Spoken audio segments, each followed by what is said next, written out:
कल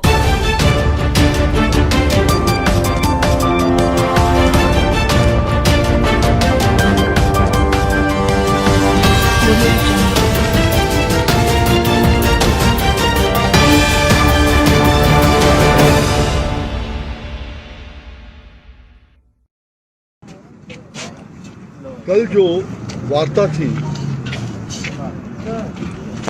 उस समय हम लोग इंतजार कर रहे थे यहाँ पर बुराड़ी में। हमारे यहाँ गृह मंत्री ने कहा था, आपको याद होगा शुरू में, जो बुराड़ी में बैठेंगे उनसे वार्ता होगी।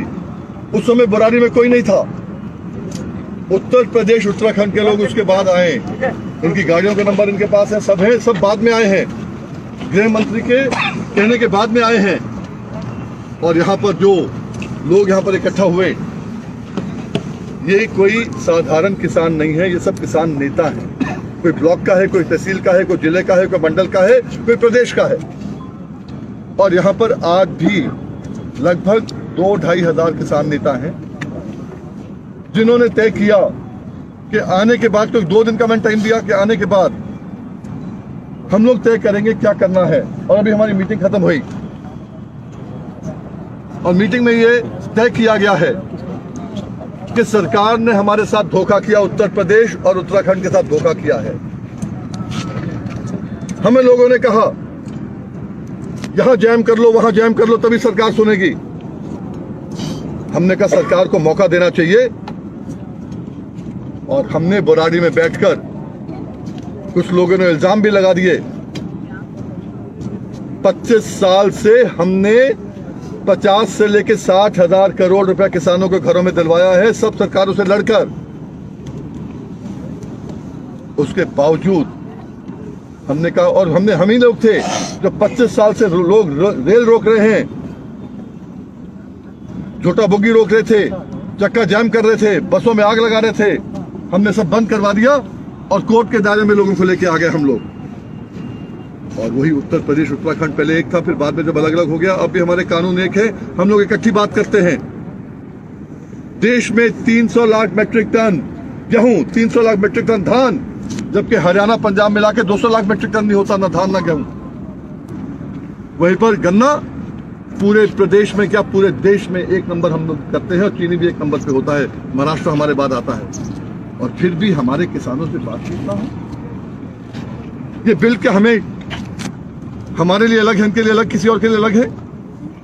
उत्तर प्रदेश ने जुलाई में, अगस्त में, सितंबर में, अक्टूबर में, नवंबर में सारे कार्यक्रम किए इन बिल के विरोध में।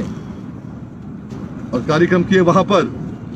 जब कोरोना बढ़ गया तो मैंने कहा था उस समय कि कोई हमारे पास जगह नहीं है, जगह होगी बताऊंगा। जब जगह हो गई, गृह मंत्री ने कह दिया यहां जो आएगा उससे बात की जाएगी। तो मैंने लोगों से कहा आओ गृह मंत्री से बात करो, अपनी बात करेंगे। हमारे यहाँ 55 संगठन हैं उत्तर प्रदेश के और उत्तराखंड के। कितनों से बात करी आप? हमारी पीसी के बाद जब हमने कहा यूपी से बात नहीं करी, आपने एक संगठन से बात कर लिया। मतलब क्या हुआ? जो कानून को अपने हाथ में लेगा उससे ही सरकार बात करेगी, ये मतलब साफ हो गया है। हमारे साथियों का आज मीटिंग में ये तय हुआ है। बुराड़ी हम इसलिए आए थे कि ये संदेशा हमें देंगे, बुलाएंगे और अपनी बात हम आगे रख पाएंगे। अब जब इन्होंने विश्वासघात किया है, अपनी बात से मुकर गए हैं, तो बुराड़ी में रहने का औचित नहीं है। हम अब भी इंतजार करेंगे। कल की मीटिंग निकल गई, कल मीटिंग के लिए हम इंतजार कर रहे हैं। अगर फिर भी बुलाते हैं ये 55 संगठनों को, कैसे बुलाएंगे? एक दिन के अंदर 55 संगठनों को, लोगों को आना भी है। हम लोगों ने फैसला कर दिया बुराड़ी रहने का औचित नहीं है। और यहां से जाने के बाद जब किसान निकलेगा, मेरी तबीयत खराब है, मैं तो जाऊंगा नहीं कहीं अभी, पर मैं रोकूंगा भी किसी को नहीं। अब उत्तर प्रदेश में जहां जहां ये चाहें अपने हिसाब से अपनी आवाज उठाने का काम करें, इन बिल का विरोध करने का काम करें। आज भी कल नोएडा के अंदर भारतीय किसान यूनियन भानु ने रोकने का काम किया। कल जो दिन आ रहा है, भारतीय किसान यूनियन बलराज डीएनडी रोकने का काम कर रहा है। आज भारतीय किसान यूनियन के आपको मालूम है करीब 50 टुकड़े हो चुके हैं।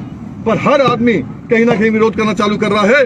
उसी विरोध में अगर मेरे लोग अगर जाना चाहते हैं, मैं उनको कैसे रोकूं? अब क्यों रोकूं मैं अब उनको? अब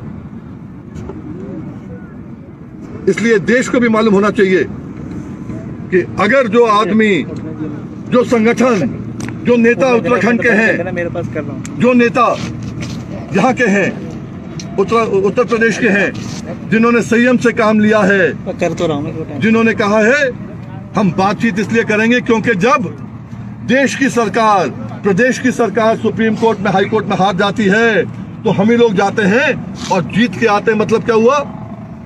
लॉ का इंटरप्रिटेशन हम लोग ज्यादा अच्छा कर सकते हैं बनिस्बत किसी और को। पंजाब हार गया था, हरियाणा हार गया था, आंध्र प्रदेश, तेलंगाना, सब तेलंगाना बाद में बना, आंध्र प्रदेश, तमिलनाडु सब हार गए थे सुप्रीम कोर्ट में गन्ने का केस। तो उत्तर प्रदेश, उत्तराखंड वहां गया था और हम जीत के आए जब सरकार हार गई। मतलब क्या हुआ? इंटरप्रिटेशन अच्छा कर सकते हैं। जो अच्छा इंटरप्रिटेशन करे उसके साथ वार्ता नहीं करना है। जो देश को ज्यादा अन्न दे उससे वार्ता नहीं करना है। जो देश को सबसे ज्यादा दूध दे उससे वार्ता नहीं करना है। देश को चाय में सबसे ज्यादा मिठास दे उससे वार्ता नहीं करना है। क्यों?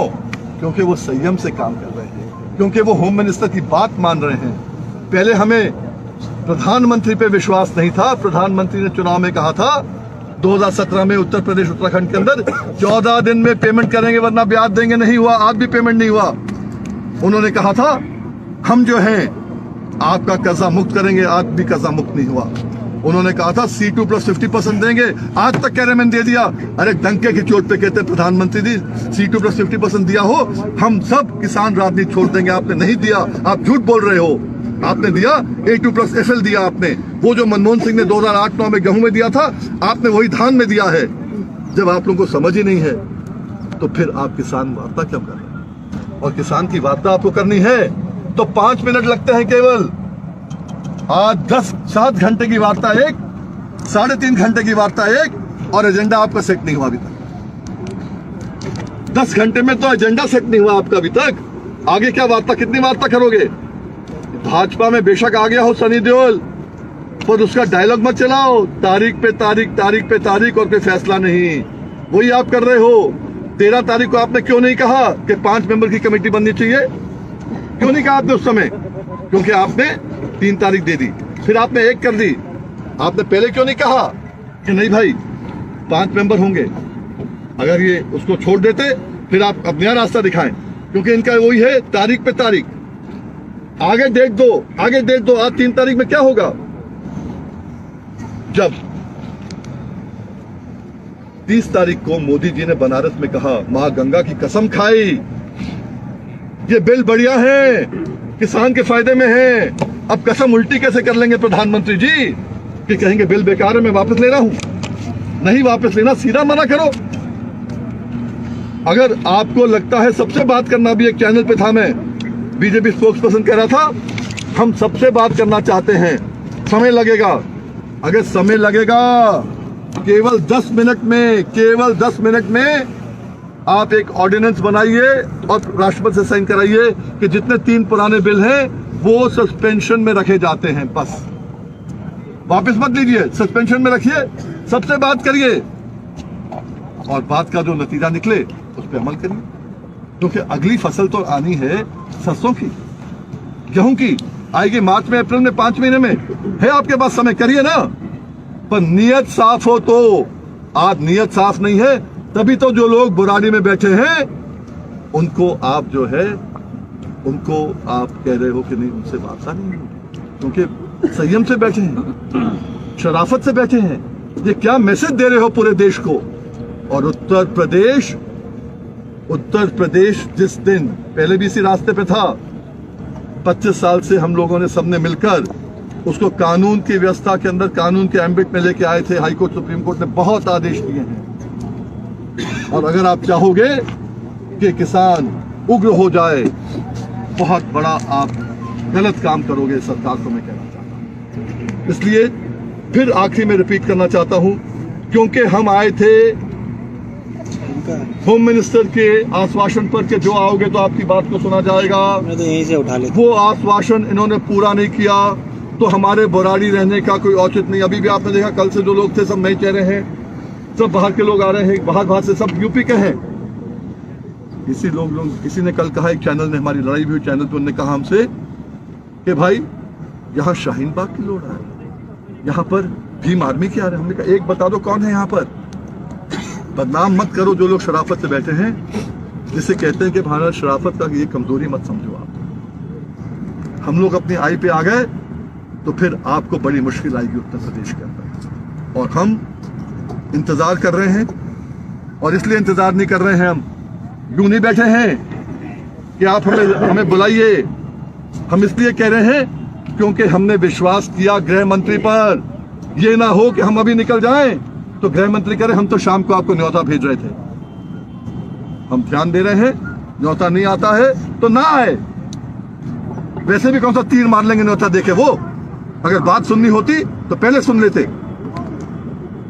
पर आपसे कहना चाहेंगे, बुराड़ी से हम लोग जब जाएंगे, उत्तर प्रदेश के, उत्तराखंड के लोग, उनको पूरी छूट है कि जैसे जैसे अपने गांव में जाते हैं, शहर में जाते हैं, रास्ते में उनको जहां जहां लगे कि उनको जो है अपनी इज्जत दिखानी है, क्योंकि आज सरकार ने इग्नोर किया है उत्तर प्रदेश को और उत्तराखंड को। अपनी अस्मिता बचाने के लिए जो जो उनको करना पड़े, सबको खुली आजादी है। बहुत बहुत शुक्रिया। सर, उत्तर प्रदेश की धरती पर समय समय पे बागी हुए जिन्होंने आवाज उठाई है, क्या ये माने उत्तर प्रदेश का अन्नदाता अब बगावत कर बागी बनने जा रहा है? ये रास्ता सरकार ने हमें सिखाया है। अभी हमें फिर भी सोचना है, हमें फिर भी सोचना है कि सरकार की बातों में आना है या सरकार को बाहर निकाल के फेंकना है। ये हमको देखना है। ये देश हमारा है, किसी के बाप का नहीं। उत्तर प्रदेश से ताल्लुक रखने वाले एक किसान संगठन को कल बुलाया गया वार्ता के लिए, भारतीय किसान यूनियन, जिसमें टिकैत जी शामिल थे। तो एक तरह से उनका कहना है कि उत्तर प्रदेश का रिप्रेजेंटेशन वो कर रहे थे। हमारी प्रेस वार्ता के बाद, एक सेकंड, हमारी प्रेस वार्ता के बाद बुलाया गया, वरना पहले तो वो भी नहीं बुलाए जाते। और कितने वो संगठन है, क्या है, आप सब जानते हो। और एक काम कर दो ना भाई, 32 संगठन क्यों बुला रहे? पंजाब से एक को बुला लो। आपने 5 की बात करी, उन्हें ठुकरा दिया। आप एक को बुला लो, कौन जाएगा? हम जब 55 संगठन हैं तो एक से क्या मतलब है? पंजाब से 32 बुला रहे हो, हमारे पूरे 55 बुलाने पड़ेंगे आपको। कितना समय आप सरकार को दे रहे हैं बातचीत के लिए, और कब से सस्पेंड कर दें बिल, ठंडे बस्ते में रख दें बिलों को, तो अपना टाइम ले ले। वो क्या दिक्कत है? लेकिन बीएम जब आप लोगों को बुलाया नहीं है तो वही हुआ कि जो डर था कि किसान संगठन 2 हिस्सों में बट गए। सर, ये सरकार ने बांटने का काम किया है। जैसे अभी कहा, 2 नहीं 3 फैक्शंस में अगर हम कहें तो 3 फैक्शंस हो सकते हैं। एक बुराड़ी है, तो एक सिंगू बॉर्डर है, और दूसरा जो है उत्तर प्रदेश के जो गाजीपुर और उत्तर प्रदेश के बॉर्डर पे बैठे हैं। ये आपकी सोच है, ये सरकार की सोच, सरकार बना रही है सोच। मेरे कहने से आज भी तमिलनाडु में बैठे हैं, मेरे कहने से आज भी कर्नाटका में बैठे हैं। आप चाहो लिस्ट से देख लो। मेरे कहने पे आज भी मध्य प्रदेश में बैठे हैं। आज पूरे देश में किसान बैठे हैं। अभी मुझे किसी ने कहा we have to talk to coconut farmers, करो बात। हमें चना किसान से बात करना है, करो बात। कपास किसान से बात करना, करो बात। हमने गन्ना किसान से भी तो बात करना है भाई। हमारे यहाँ मेन तो गन्ना है। आप केवल धान और गेहूं बात कर लोगे, कॉन्ट्रैक्ट फार्मिंग में गन्ना आता है। जो कॉन्ट्रैक्ट फार्मिंग की आप बात कर रहे हैं, 67 साल से हम कॉन्ट्रैक्ट कर रहे हैं चीनी मिलों के साथ।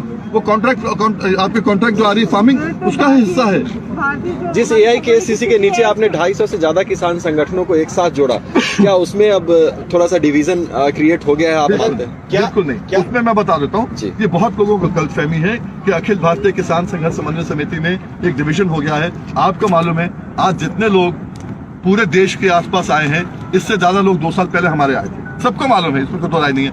आज इसलिए नहीं आए, VM सिंह को कोविड हो गया, राजू शेट्टी को कोविड हो गया, अतुल अंजान को कोविड हो गया, अपने अपने घरों में सब बैठे हुए हैं। इसलिए हमने कुछ लोगों को दिया था कि भाई आप लोग अपने साथ तालमेल करो।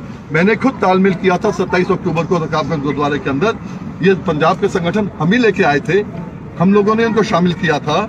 और आज की तारीख में मैं ये कह सकता हूँ, हम लोग कहीं कहीं से भी बैठे हैं। निशाना 3 बिल हैं, निशाना मोदी सरकार है, और ये 3 बिल के लिए सारे एक है। कल की बैठक में के पुराने साथी डॉक्टर दर्शन और जगमोहन जी से पूछा था कि PM सिंह का स्टेटस क्या है, क्या वो स्लिप कर गए, अब वो हमारे साथ नहीं है, हम लोग वर्किंग कमेटी के मेंबर है, योगेंद्र यादव भी हमारे साथ है।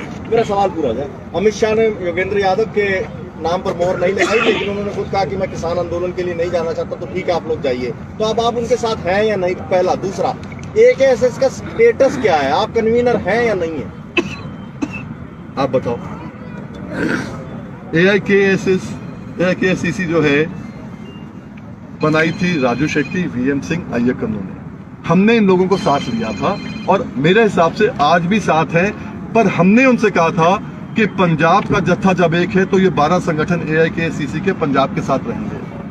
वो आज हमारा हिस्सा है और अगर जगमोहन ने कहा है, दर्शन पाल ने कहा है, तो ये उनको फिर हमारी मीटिंग में, वर्किंग ग्रुप मीटिंग में जवाब देना पड़ेगा उन्होंने कैसे कहा है। आज की तारीख के अंदर आप उनसे देखो ना, परसों प्रधानमंत्री को चिट्ठी लिखी है AIKSCC में, जिसमें दर्शन पाल ने भी साइन किया है, जगमोहन ने भी किया है, योगेंद्र ने भी किया है, मेधा जी ने भी किया है, प्रतिभा जी ने भी किया है, कविता ने किया है, उसमें VM सिंह लिखा है कन्वीनर। जब वो खुद कह रहे हैं और आपको क्या कह रहे हैं, उससे क्या फर्क पड़ रहा है? वर्किंग ग्रुप के कुछ सदस्य कल की बैठक में मौजूद थे, तो वो इंडिविजुअल फार्मर यूनियन को रिप्रेजेंट कर रहे थे या AIKSCC को रिप्रेजेंट कर रहे थे? देखो, AIKSCC को सब रिप्रेजेंट कर रहे हैं जो बॉडी है। आज AIKSCC अलग, हमने क्या कहा, पंजाब, हमने कहा उत्तर प्रदेश और उत्तराखंड। हमने AIKSCC का हमारे यूनिट्स है, स्टेट चैप्टर्स है। आज राजू शेट्टी की तबीयत खराब होने के कारण कल राजू शेट्टी ने 30 जगह मोदी जी के पुतले 30 जिलों में महाराष्ट्र में फूके हैं, आपको मालूम होगा आप लोग। तो वो वहां देख रहे हैं, महाराष्ट्र देख रहे हैं, कोई कर्नाटका देख रहा है, चंद्रशेखर कर्नाटका देख रहा है। तो इस समय आज की तारीख में कुछ लोग ऐसे हैं जो दिल्ली आए हैं और वो सब जगह जा रहे हैं। उसका मतलब ये नहीं कि AIKSCC खत्म हो गया। AIKSCC आज सबसे बड़ा ब्रांड है, सबसे बड़ा ब्रांड है। और ये शुरुआत में 26-27 की कॉल जो है, ये AIKSCC की कॉल है भाई, जिसको अडॉप्ट किया पंजाब ने। हम तो फिर कहें AIKSCC की कॉल जो है उसको अडॉप्ट किया पंजाब ने, तो फिर पंजाब आगे हुआ, हम आगे हुए। पर यह है कि अगर आपको बुलाना है तो AIKSCC को बुलाना चाहिए। पर आपने कहा योगेंद्र यादव को अमित शाह ने नहीं बुलाया है, ऐसा नहीं होता है कभी। AIKSCC को बुलाएंगे, वो हमारी कॉल होगी कि हम किसको रखें नहीं रखें। योगेंद्र की बात करें, आप वहीं थे उस समय जब 27 तारीख को सिरसा जी ने, बलदेव सिंह सिरसा ने कहा था योगेंद्र कमेटी में नहीं होना चाहिए। मैंने कहा वो AIKSCC का हमारा है, हम किसको रखें नहीं रखें, हमारे किसको रखें रखें। आपके सामने की बात है, ये सही है गलत है? तो इसलिए मेरा कहना यह है AIKSCC अलग चीज है, ये ब्रांड है। आज की तारीख में हम लोग जो है इंडिस्पोज थे कोरोना के कारण, तभी मेरा वो वीडियो आया जिसमें कहीं गलत इंटरप्रिटेशन हुआ, ठीक इंटरप्रिटेशन हुआ। पर जहां तक सवाल उठता है, आप सबको दिख गया कि उत्तर प्रदेश उत्तराखंड के जो लीडर्स हैं हमारे कहने पे आए हैं, तेजेंद्र भाई के कहने पे आए हैं, हम लोग यहाँ पर हैं। क्योंकि आज पंजाब अगर अलग चलेगा तो उत्तराखंड और यूपी भी अलग चलेगा, महाराष्ट्र अलग चल रहा है, सब अलग चल रहे हैं, पर लक्ष्य वही है 3 बिल। लेकिन सर अगर एक साथ होकर लड़ते तो शायद ज्यादा प्रभाव नहीं पड़ता। अगर कोरोना ना होता तो शायद हो जाता। Thank you sir. अगर कोरोना ना होता तो शायद हो जाता, और इफ और बट और शायद की गुंजाइश नहीं होती है। और आज भी मैं कह रहा हूँ कि आप लोग यहाँ बैठ रहे हैं, जा रहे हैं, मैंने बोल दिया ना। नहीं तो जाने का कार्यक्रम कब से शुरू क्या है होगा? प्लान? कितनी देर का समय आपने सरकार को दिया है कि वो आपको वार्ता के लिए आमंत्रित करें, उसके बाद आप? देखिए, हम कटोरा लेके नहीं बैठे हैं, सरकार को तो हमने बनाया है, कटोरा लेके नहीं बैठे। मैं डेडलाइन तय करने की बात हमने उनको बता दिया कि कल भी हमने वेट किया, 24 घंटे और वेट कर लिया। अब हम पे है, जब हम चाहेंगे जाएंगे, पर हम कटोरा लेके नहीं बैठे हैं। और अगर आप जिद पे अड़े रहोगे तो फिर तुम्हें उखाड़ने की बात करेंगे। बहुत सीधा है। ठीक है सर। कोई और क्वेश्चन किसी का अगर हो तो? That's it. बहुत बहुत धन्यवाद, thank you so much. Gallery का पूछना, मतलब वीडियो या फोटो फाइल? मैं आपको बता दूं, ये सर है ना? हरप्रीत आप लोग भी ले लो, अभिजीत आप लोग भी ले लो। एक बड़ा रेलेवेंट सवाल है, मैं इसको आपके सवाल को कन्वर्ट कर दूं उत्तराखंड, उत्तर प्रदेश एक्सेट्रा। उनका कहना है अगर ये MSP की लड़ाई क्या यहीं खत्म हो जाएगी? एक सेकंड। हाँ जी। आपका क्वेश्चन है क्या अगर हम लोग उठते हैं क्या MSP की लड़ाई खत्म हो जाएगी, या मतलब ये है कि अगर गवर्नमेंट नहीं मानती है क्या MSP की लड़ाई खत्म हो जाएगी? नहीं, आपके उठने के बाद क्या MSP की लड़ाई यहीं तक सीमित थी, अब यहीं तक? अच्छा, हमारी बात कर रही है केवल आप, मैं अपनी बात कर लूं। हमारी MSP की लड़ाई 20 अक्टूबर 2000 को चालू हुई। प्लीज रिकॉर्ड कर लें सारे, देश को मालूम होना चाहिए जो देश आज बात कर रहा है। गठन से नहीं, सुनिए मेरी बात। बहुत पहले 20 साल पहले ये MS की लड़ाई हमारी 20 अक्टूबर को हुई थी, जिसमें पूरे तराई के अंदर, उस समय उत्तराखंड अलग नहीं था, पूरे तराई के अंदर चक्का जाम था, एक भी परिंदा नहीं घुस पाया था 250 किलोमीटर में। सारी ट्रेन, जिनको चाहिए वीडियोस, जो पुरानी उस समय वीडियोस बड़ी होती थी, आपको मालूम है, जो VCD होती क्या होता था, उस समय ट्रेन सब रोक दी गई थी। बसेस तो बहुत दूर की बात है, साइकिल रोक दी गई थी। मैम बोलने दो। ठीक है, उसके बाद में यही MSP की लड़ाई थी। राजनाथ सिंह जो पहली बार मुख्यमंत्री बने, जैसे अन्ना हजारे बोलते, हमने विकेट लिया, राम प्रकाश गुप्ता जी को हटाया गया, राजनाथ सिंह आए 26 तारीख को, उनने कहा है कि हम आपकी खरीद करेंगे MSP की पूरी, तो हमने 2-3 दिन में पूरे उठाए। जब नहीं माने तो कोर्ट जाके 9 नवंबर 2000 को कोर्ट ने कहा आपको दाना दाना खरीदना पड़ेगा, और आज भी वो केस चल रहा है उत्तर प्रदेश में। हम ये सरकार के बलबूते पे नहीं है, हम हाई कोर्ट, सुप्रीम कोर्ट के writ petition 5112 of 2000 VM Singh versus union of India के बलबूते पे हैं। हमारी खरीद उसके कारण होती है, सरकार के कारण नहीं होती है। हम तो केवल सपोर्ट में, एक दूसरे के सपोर्ट में यहां बैठे हैं, और हमारे कोर्ट में आदेश में यह भी लिखा है कि मंडी के अंदर होगी, मंडी के बाहर नहीं होगी। जो कोर्ट की लड़ाई हम लड़ेंगे, अलग लड़ेंगे। ये जो आंदोलन है, ये आंदोलन के रूप में हमने लड़ा है, कोर्ट की लड़ाई अलग है, और वो हमारी चलती रहेगी। और मैंने फिर कहा कि यहां से जो लोग जाएंगे, कहां कहां आंदोलन करेंगे, उसका मुझे भी नहीं मालूम, क्योंकि अब आपने चाबी लगा दी है उत्तर प्रदेश को, उत्तराखंड को, कि भाई तुम कमजोर लोग हो क्योंकि तुम आंदोलन नहीं कर रहे। अभी आंदोलन करेंगे ना ये लोग,